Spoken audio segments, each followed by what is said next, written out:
Buenas noches, mi estimado Jaime Chincha. ¿Cómo está usted? Muchas gracias por la invitación. Pues aquí espero que usted también se encuentre bien. Concretamente lo que señala el presidente Vizcarra es que ustedes quieren una norma, cito sus palabras, ¿no?, que permita el retiro entre 4.000 a 12.000 soles, que el gobierno está más bien planteando un retiro de 5.000 soles para todos los afiliados y pide hacer un proyecto juntos. ¿Cabe la posibilidad de atender el pedido presidencial o eso es no negociable? Vamos por partes. Lo primero, hace 15 días a las 5 de la tarde, hace 15 días hábiles, útiles, se presentó a las 5 de la tarde la autógrafa de la ley a Palacio de Gobierno. A las 5 de la tarde de hoy día ha terminado el plazo que tenía el presidente para observar la autógrafa de la ley, en la que pedimos nosotros que se devuelva el 25% a todos los afiliados, hasta un tope de 12.900. El presidente no ha observado la autógrafa, no la ha devuelto, lo que significa que ya no es necesario la insistencia, ya no es necesario que se reúna el Pleno para aprobarla por insistencia. Esto significa que queda expedito el presidente del Congreso para promulgarla de inmediato. Esperemos que la promulgue mañana mismo, o tal vez prefiere esperar al 1 de mayo, siendo un día significativo para firmarla el 1 de mayo. Con esta ley, todos van a poder sacar el 25% hasta un tope de 12.900 soles. Ese es el tope. Claro. Ahora, yo le preguntaba si es que pensarían en el Congreso la propuesta presidencial de, conjuntamente elaborar un proyecto que atienda ambas cifras, ¿no? Le hablaba de los montos, ustedes plantean hasta 12.900, el presidente dice 5.000. Yo le preguntaba si lo pensarían, si pasaría por una revisión en la Comisión de Economía, o es que ya es una decisión tomada a aprobar por insistencia, o aprobar simplemente, como usted bien señala, este proyecto del 25%. Es una decisión en la cual se discutió mucho y se logró que se pongan de acuerdo 8 de 9 bancadas. La redacción de esta ley, comparada con la primera que presentó Podemos Perú, que presenté, digamos que tuvo variaciones con los múltiples acuerdos que tuvimos que realizar con las diferentes bancadas, hasta que se llegó a un punto medio en el cual 8 bancadas estuvieron de acuerdo. Ya esta ley ha sido discutida lo suficiente, ha sido exonerada de ir a comisiones y queda expedita para que la firme el presidente del Congreso. Ya no va a ser necesario la insistencia, porque no ha sido observada por el presidente de la República. Ahora, el presidente de la República presenta hoy día un proyecto de ley que es bastante raro, por decirlo menos. ¿Ya? ¿Por qué? Donde él propone que se establezca una comisión en la cual participen congresistas que tendrían que reunirse con profesionales, con funcionarios de segundo y tercer nivel de otras instituciones. Esos congresistas van a legislar y presentar un proyecto de ley al Congreso, que es el que legisla. Ahí algo está mal. El presidente puede nombrar los especialistas que desee, contratar especialistas del extranjero, hacer lo que él desee y desarrollar un proyecto de ley en un mes, en 2 meses, en 6 meses, y presentarlo al Congreso para que, pidiendo la prioridad, y el Congreso tendrá que revisarlo y ver si lo aprueba o no. Ahora, por otra parte, la ley, el proyecto de ley para renovar todo el sistema previsional que existe actualmente y que tiene que ser modificado, porque la ONP, todo lo que pagan a la ONP, esa diferencia de la AFP, también tienen grandes problemas, y finalmente estamos hablando solamente de un 25 a 30% que tienen la suerte de tener un trabajo formal y de pagar a la ONP o a las AFP. El 70%, es decir, de 19 millones son aproximadamente 11 o 12 millones que no pagan a nadie, que son independientes o que trabajan de una manera informal, así que no ahí, tienen absolutamente nada para ahorrar para la vejez. Hay otra discusión. Le pido por favor 2 minutos, tenemos que ir a la pausa, pero vamos a seguir conversando justamente sobre, me parece, 2 cosas. Primero, cómo es que se va a hacer viable este proyecto, porque tendríamos el día de mañana, si es que el presidente del Congreso promulga esta ley, tendríamos 2 mecanismos legales, el que está planteando el gobierno y el que está planteando el Congreso, y en segundo lugar también, claro, sí, hay que atender o mirar también a la gran mayoría de peruanos que no tienen un sistema previsional de pensiones, y la idea sería que esta reforma los incluya. Antes la pausa, regresamos. Estamos dialogando con el congresista Daniel Urresti sobre la ley que ordena el retiro o permite el retiro del 25% de los fondos de las AFP. Congresista, hoy la Asociación de AFPs, a través de un comunicado, invoca tanto al Congreso como al Poder Ejecutivo para que, dice el texto, mediante un diálogo constructivo, adopten la decisión que sea más responsable y no ponga en riesgo la jubilación de los peruanos. Pide que dialoguen el Congreso y el Ejecutivo. Esto, como usted me lo viene adelantando, parece que no va a ser posible. Es decir, ¿va a ser posible que haya un diálogo entre el Congreso y el Gobierno para llegar a un proyecto consensuado?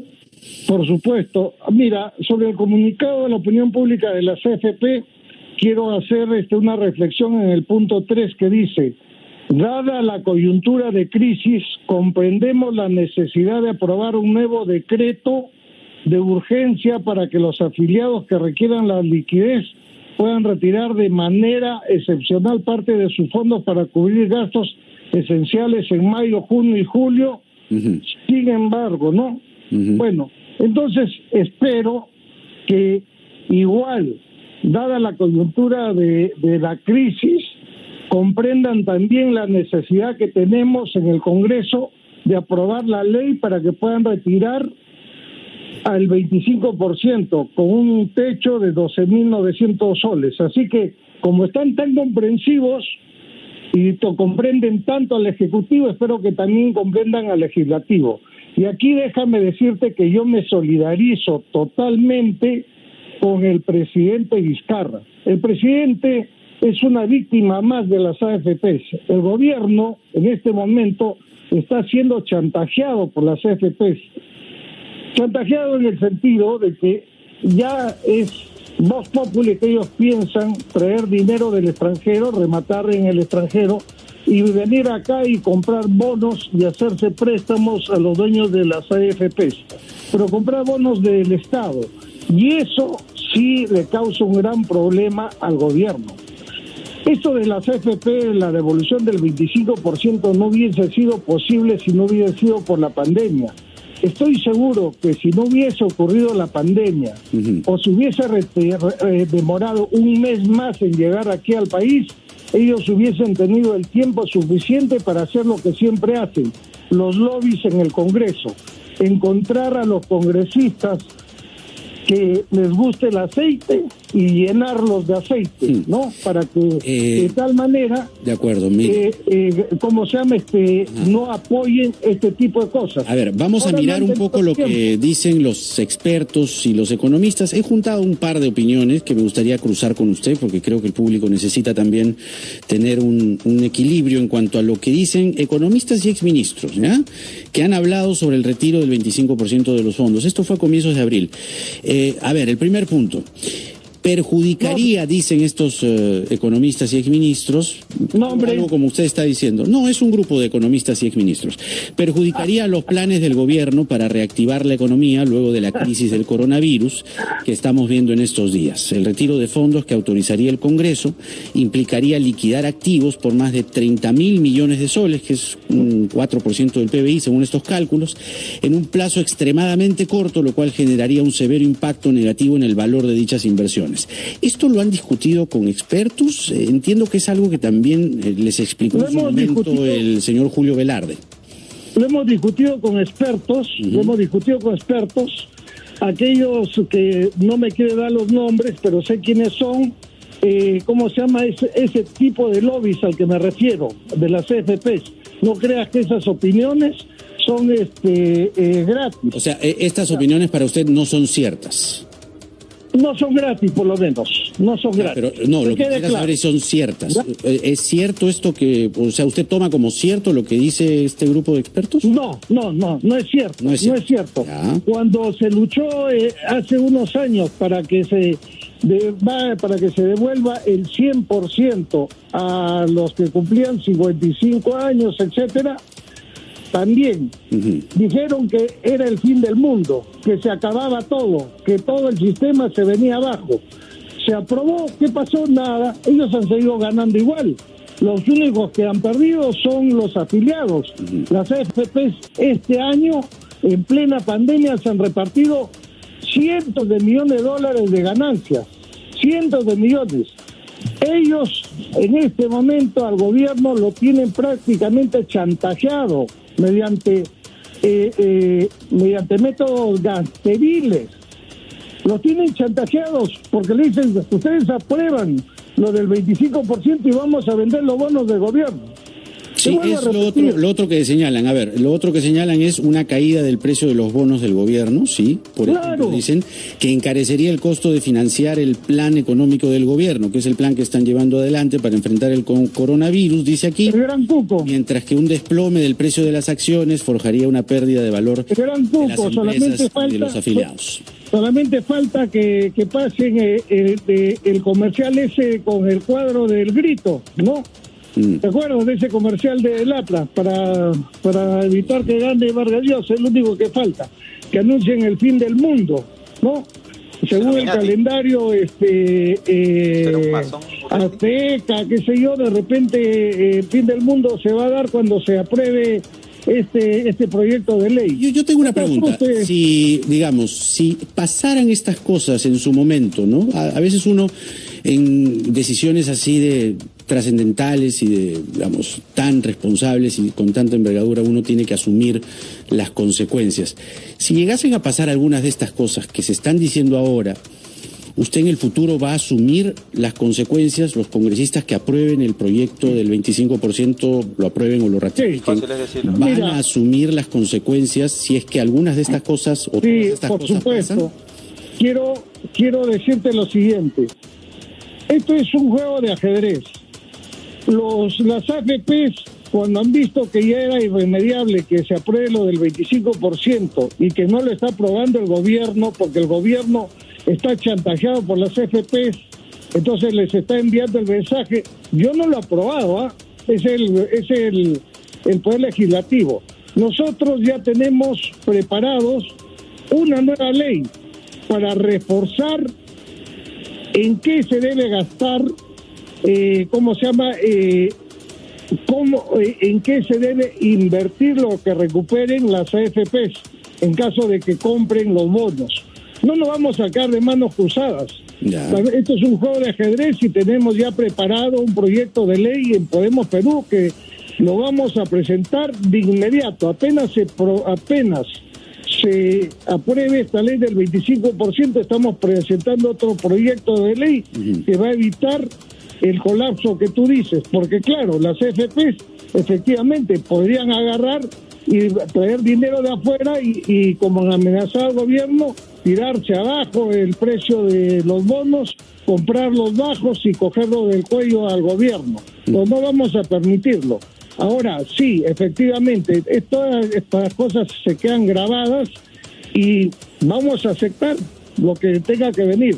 pero el día que fueron el premier, la ministra de Economía, el presidente del BCR, a hacernos una exposición en el Congreso, donde nos hicieron recordar las leyes generales del mercado, de la oferta y la demanda, al final lo que quedó en el aire, el mensaje real que nos enviaron fue: por favor no hagan esto porque nos tienen del cuello las AFPs, nos amenazan con los bonos, nos pueden hacer daño, no hagan esto. Ese fue el mensaje que realmente recibimos nosotros. No fue un mensaje técnico, fue un mensaje de auxilio. Ajá. Pero para de acuerdo, pero se nos está acabando el tiempo, congresista, y no quiero dejar pasar, o por lo menos que se entienda muy claro lo que ustedes están planteando o cuál es, digamos, el trabajo que van a hacer en adelante en torno a lo planteado hoy por el presidente respecto a la reforma del sistema de pensiones en su conjunto, que ha dado un plazo de 6 meses para que esta reforma salga adelante. El presidente puede convocar a los mejores científicos y a quien quiera, y que hagan su proyecto de ley y lo puede presentar en 1 mes, en 2 meses o en 6 meses. Y nosotros le daremos la prioridad que sea necesaria. Pero también les anuncio que nosotros no estamos de manos cruzadas, de brazos cruzados. El Congreso también está trabajando su proyecto de ley para de una vez y por todas renovar totalmente el sistema previsional. Recuerda que actualmente de cada 5 ancianos solamente 1 recibe una mísera pensión. Eso significa que el Estado en algún momento renunció a su responsabilidad de ver el sistema previsional, que es una responsabilidad de Estado, no de gobierno, del Estado. ¿Van a plantear ustedes una propuesta de reforma, es lo que me está diciendo? Por supuesto que le estamos trabajando y esperamos tener la lista en 2 meses a más tardar, o tal vez 2 meses y medio, porque estamos trabajando a toda máquina. Una propuesta que esperamos, con el cual esperamos lograr un justo medio, que efectivamente recupere el Estado esta responsabilidad que tiene con el sistema previsional, es decir, con los ancianos, y que de manera muy alegre la privatizó y se deshizo del problema dándosela a los grandes accionistas, a los 6 u 8 poderosos de siempre, a estos que tienen nombres rimbombantes y que ya los conocemos. Congresista, que tienen capacidad para tener yates, aviones privados. De acuerdo. Antes que se nos termine el tiempo, la del estribo. Usted ha anunciado que están solicitando oficialmente que remuevan de sus cargos a Rafael Rey y José Klimper del directorio del BCR. ¿A través de qué mecanismo? ¿Cuándo se harían efectivas estas salidas? Por favor, brevemente. Hemos presentado una moción, y aquí es donde vamos a ver quiénes están realmente en contra de la corrupción, porque estamos pidiendo que se acepte esta moción y que se ponga a votación cuanto antes.